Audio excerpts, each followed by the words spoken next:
Hi all, welcome back to Chatters DIY and the latest or the fourth episode on the Mancave or the workshop build that I'm doing down the bottom of my garden. So obviously the first three episodes have been about building the base and then the walls, construction of the walls, and then the roof in the last episode. We got to the point where I just about covered the roof in the OSB and the heavens opened up, and obviously I managed to get it, this was all last year, I managed to get it weather tight, ready for the winter. But unfortunately, as I mentioned in previous videos, with the budget going the way it did and the economy just absolutely going berserk all over the country for everything in the end, not just wood. There's pretty much been an 11-month delay in any other progress. Personal circumstances and things like that meant that we had to just put a hold on things. But then all of a sudden, I've gone back to my roots a little bit and managed to acquire some material to do some recycling, and things have really moved on quite a lot over the last month or so. So here's the update on it. Okay, so this is where we're currently at. The building's been covered in the house wrap. I don't know what it is about house wrap that makes it look so good, but it made a big difference as soon as that went on.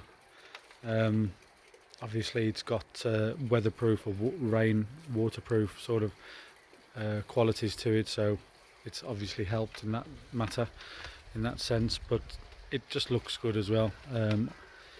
Got rid of the greenhouse as well that used to be in there, that was obviously just blocking that window up here, and that was never intended to really stay. We just had to find somewhere somehow of getting rid of it. And then the roof as well, we again, because we planned an EPDM roof, a full rubber roof, but obviously that was part of the problem that we had with the budget. The price of that was astronomical, and so in the end, just to get through the winter, or what was meant to just get through the winter, it's probably going to be this winter as well now.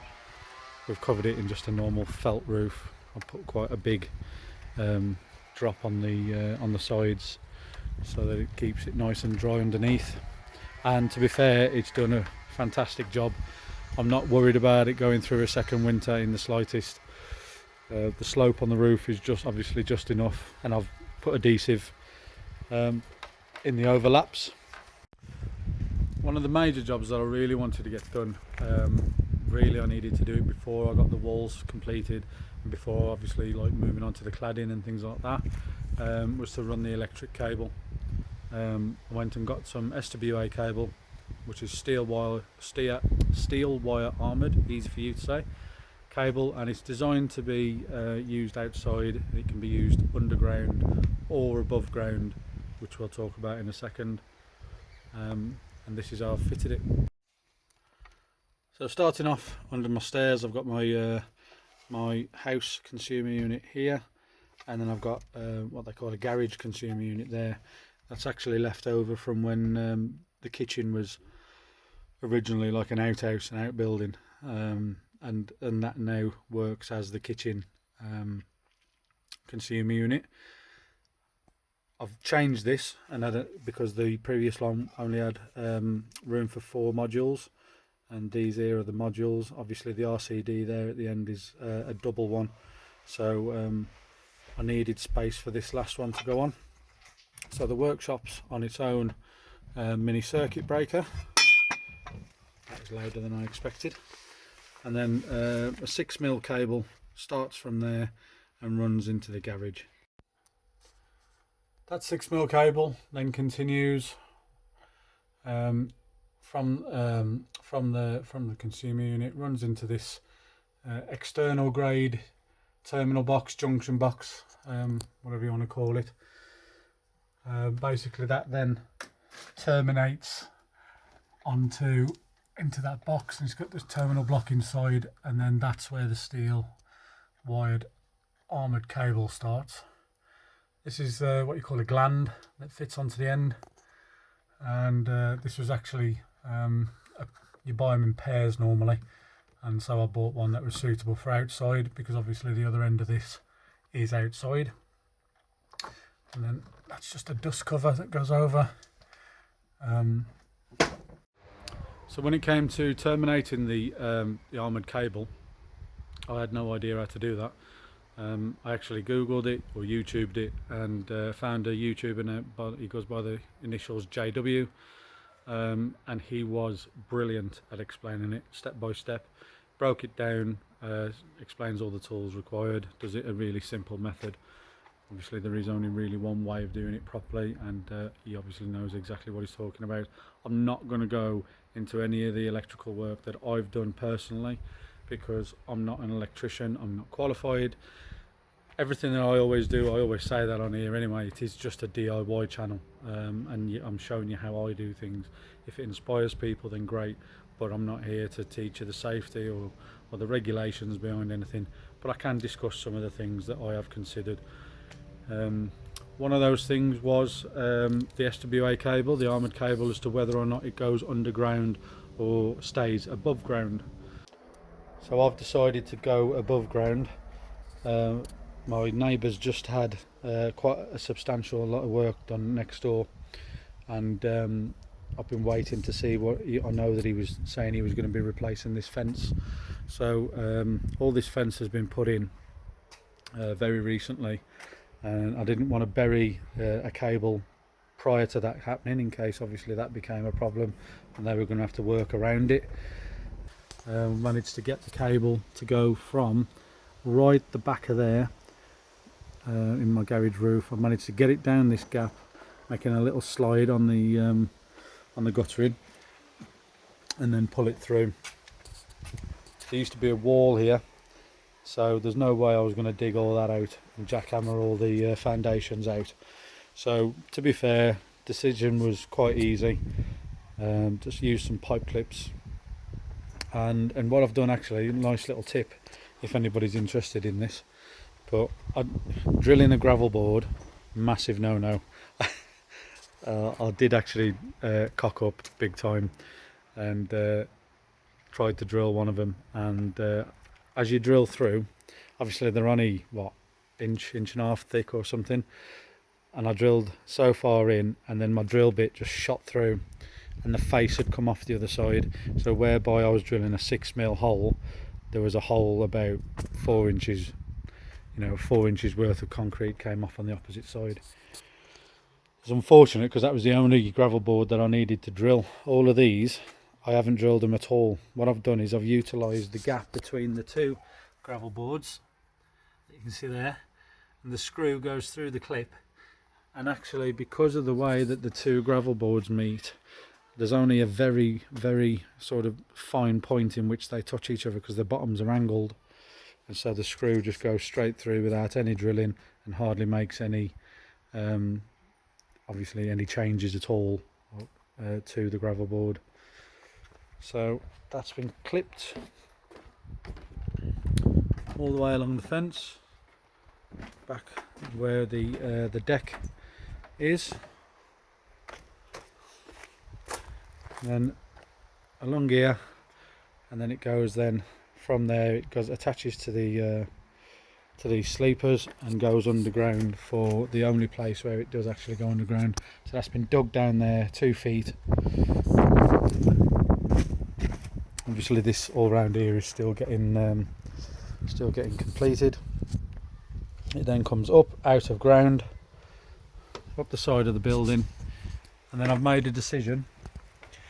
I've stuck one of these terminal boxes back in again, exactly the same as in the garage.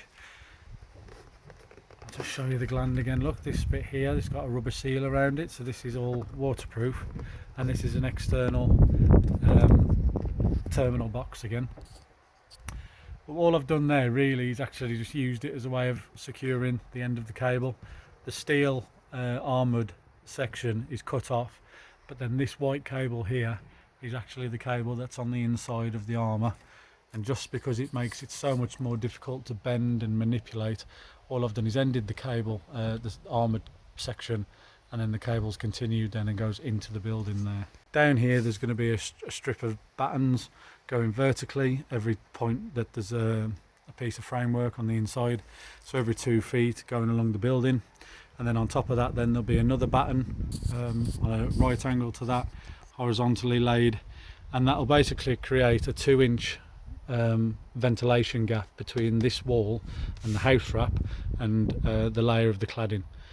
This box is actually the right size to fit underneath the cladding, so once that cladding has been fitted, all this will be underneath, or the cable will be underneath the cladding, and that should work really nicely. Then finally, this is my old consumer unit. Remember I said it had 4 modules, and that's where they are now. So I took it out of the house, placed it down here, and then I've got my lights, my sockets and my RCD protection, with the cable just coming through from outside. I've got a lighting cable that you can see there as well, and also this one here that's loose, it's just a little offcut. That's going to be the Cat6 data cable that's going to come down so I can get good Wi-Fi. Family members are obviously aware that, I keep saying obviously, oh my god, I feel like I'm one of them footballers at the end of an interview, keep scratching in a certain place or using the same word over and over again. I'm not going to say it again this time.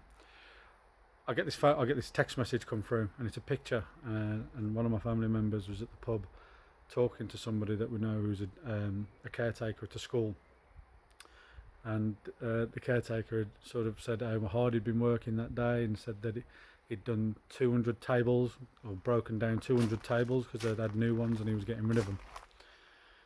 He showed this photograph of the tables tops, and that immediately told my father-in-law to message me, send it me and say, I know who's interested in having them off you. As soon as I saw the picture, I knew exactly what I was going to do with them. I didn't know exactly what they were, but once it got confirmed that there were 200 tabletops available, a big deal of what I've been trying to work out is how I'm going to fund the rest of the project, and the internal skin of the building was a big concern. Originally I wanted to go with plywood because I wanted things to be able to be secured straight to them. I wanted the walls to be, to be able to take a lot of weight. The only way that I was really looking to afford doing it was with dry plasterboarding, and obviously that wouldn't be strong enough for what I was looking for, and I'd always have to look for the framework behind the plasterboard. So I wanted plywood, but plywood's like 50 quid a sheet. This message that I got totally changed that. Turns out he had about 200 of them. I ended up with about 130 tabletops. But have a look at how well they've worked out. Now, given the room, I admit, is a little bit of a mess because it's still being done, but how good do they look? They just look like proper wall panels. The best thing about them, I can't sort of explain how amazing this is when this happens, but I did 600mm centres on the framing for the building. These tabletops are 600mm by 1200mm that way, so they literally go from that join there, they span one of the framing joists and go straight to the centre of that one with no trimming. This is a full-size panel and screws straight in. I couldn't believe how well it fitted. A little feature of these wall panels that I didn't tell you that's quite funny. Bearing in mind I got them from a secondary school. So what do kids do with tables at school? They graffiti them, but they also cover the bottoms in chewing gum. So yeah, I had a right time. My little lad actually said to me at one point when he came down to see what I was doing, and he said, "Dad, do you actually stick them to the wall using the chewing gum?" I was like, "Yeah, son, of course I do, yeah." But that's the one downside, but it's not been too bad. So I'll just quickly go around the room just to show that that's the corner. I've done the ceiling as well now on this side. So you can see that the joins all line up, and then that join goes around there, and wraps and then goes around here. I'll just back up on that one. Talk a little bit about the layout of the room as well. So the plan is, this is where the door is and where we come in. Obviously we've got the window here. We've got a dust collector or dust extractor that I've acquired. My plan is to leave a gap here at the end of my workbench, pretty much 2 foot wide, trying to future proof things. It's not guaranteed yet, but if I do end up ever using solar panels, I do want to try and get some sort of battery storage here, and I might have like a tower of truck batteries to be charged up. Along here, these are not live cables, by the way. These are just some lighting cables. The plan is that there'll be a shelf on there, and then mounted underneath the shelf will be some down lights onto a workbench. This is just a temporary workbench. Obviously, because this is going to be where the worktop is, my workbench, there's quite a few electric points. And again, the advantage of these panels on the wall, if I ever want to make any changes to the electric at all, to the circuit, then all I've got to do is remove that panel. I can mess with the circuitry, put another socket on or whatever I want to do, and then just replace the panel. The access to the the inside of the walls and everything is brilliant. So the circuit comes down, comes around. There's another socket behind that workbench, another one here. This is going to be the mitre saw station. So there'll be an 8 foot long station there with a stop block on a measure, and I'm going to position my mitre saw here in this half of that panel, pretty much where the broom is indicating. That's going to be the point where the mitre saw is, and then that station will pretty much come to an end. Probably put some clamps on the wall. Across the top of there, there'll be wall units that I've already got in my current workshop that I'll be transferring down to here. So then we move along, and then over here there's going to be wood storage, shelving going up the wall. Pretty much the shelving that I've already got, the modular shelving where you can change the height of it. That'll be for like plank storage. Above it then, right at the top, pretty much along the line on the ceiling, is going to be the ladders. My 3 tier ones.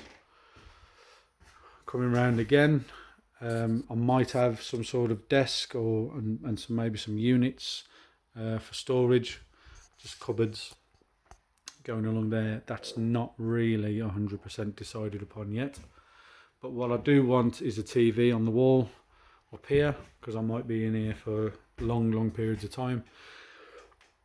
So that's why the socket's up the top there. Again, the bracket for the TV can be screwed straight into the panels, really nice and easily. Coming round, I'm thinking about getting some panel storage here, so any sheet material can go against the wall there. I'm trying to keep a lot of space where I'm stood. I'll show you why in a second. Lighting wise, obviously at the moment I've just got these rose pendants on the ceiling. These are going to be the flat panel, what do they call it, surface mounted LED lights, probably 2 foot square, positioned exactly where the lights are. Obviously this is not yet complete, but the lights will be in those places. And then here there'll be a further light, a strip light, which I've just got to trim the cable down and fit that so that it runs halfway between those lights and these lights. The reason for that is that obviously my workbench is going to be over there. It's going to wrap around the mitre station almost like an L shape, and then I've got floor sockets built in, because I'm going to have my table saw right there up next to the workbench, so that should be nice and efficient. And then once I've done most of the cutting and most of the shaping of the wood or whatever I need, there'll then be an assembly table just here. Now, I say here, it'll probably start about there and go that way. The intention is that this is going to be a pool table with a 8x4 lid or cover that goes over the top of it. And then obviously in the day, if I'm working, I can use it as an assembly table, and then if I want to have a game or get, you know, play with the kids or something, we can take the lid off and have a game of pool, which I'm really excited about. That's why there's going to be the extra strip light above. So the positioning of the table now should mean that there's 2 lights this end, 2 lights at this end, and 1 directly above, and should make for a really good playing surface. Insulation wise, obviously you can see that I've used the Rockwool style insulation. The reason for that was multiple fold. One of them was financially. Obviously it's a hell of a lot cheaper. I've gone with the Knauf, or however you pronounce it, Eco Roll, and that works out at, that's 170mm thick, and the roof rafters are made from 6x2, so they're 145mm thick. So I've actually got the full thickness of the rafters loaded out with insulation. But it also, the other thing behind it, not just financial reasons, it's also flame resistant as well. It's very good flame resistance, fire resistance. I watched a video again on YouTube. Somebody did a comparison of different types of insulation and their fire properties, and was absolutely gobsmacked at how poor the flame retardancy of some of the insulation types. Rockwool doesn't burn at all, and obviously being a wooden built building, that was quite a consideration for me. Same kind of thing as well for inside the walls. I went for the super glass. It's called. Looks like I've got a dead body stashed away. It's a soup. That's the leftovers of the super glass, which is basically the cavity wall insulation. That's effectively exactly what I've got here. Instead of being behind a brickwork skin, I've got 2 layers of wood and a cavity. So I've used the cavity insulation. Again, it doesn't burn. The other consideration with the insulation that my wife pointed out, I was worried about and trying to, you know, create the best insulative values that I could. And the wife pointed out, well, it's only going to be a workshop. Chatters, you know, think about it. Where have you been working for the last, I don't know, 10 years? I've been here now in this house. She says you've been in a drafty garage with no insulation at all, and you was working in there all the way through the year. So I'm now in a custom built building, pretty much no drafts and insulated, so from the floor all the way to the roof. So yeah, shouldn't be any concerns with that, I don't think. So yeah, just wanted to point out again what the trim was like around the windows and doors. I decided to trim the edges off some of them, even though they got some graffiti and that on the edges of the table. Can you see in the light? Oh, there you go. I just made some little 2-inch pieces just to trim the edge and create a windowsill. So now going all the way around the window. So that's pretty much it for today's update video. Hope you've enjoyed that and maybe picked up some interesting ideas. I can't overestimate the how good these tables look. There's a few people turning around and saying there's no way I can use this place now as a workshop. It's got to be like a home office or some sort of like summer house or something. But I guarantee it will be. I've still got a load of these left over as well. I'm probably going to end up making some cupboards and the bottoms of the worktops and workbenches or whatever out of them as well. But yeah, I hope you've enjoyed it. It's coming on really nicely. Just got to work out now how I'm going to fund the cladding of the outside of the building and the roof, and then I'm laughing. Then it's nearly complete. Oh, just the floor. I've got to do the floor actually before I do much else. I want to put like a resin floor down, and then everything else then after that is a luxury in it, the pool table and all that. I've got a little assembly table here at the minute, which will get me by. But yeah, like and subscribe if you will do, and hit that notification button if you want to see the next episode. I'm hoping there won't be an 11-month gap from this September, August to next August again, like last year. Hopefully things keep developing and I keep adding things. Certainly the floor, once the floor's down, I can actually start transferring the old workshop into here, and I've certainly got enough on and enough materials to get cracking with the rest of the interior building. It's just the exterior bit that might have to wait, but yeah, hopefully it won't be too long before the next one's out. So yeah, thanks for watching, and take care of yourselves, and see you soon. Bye bye.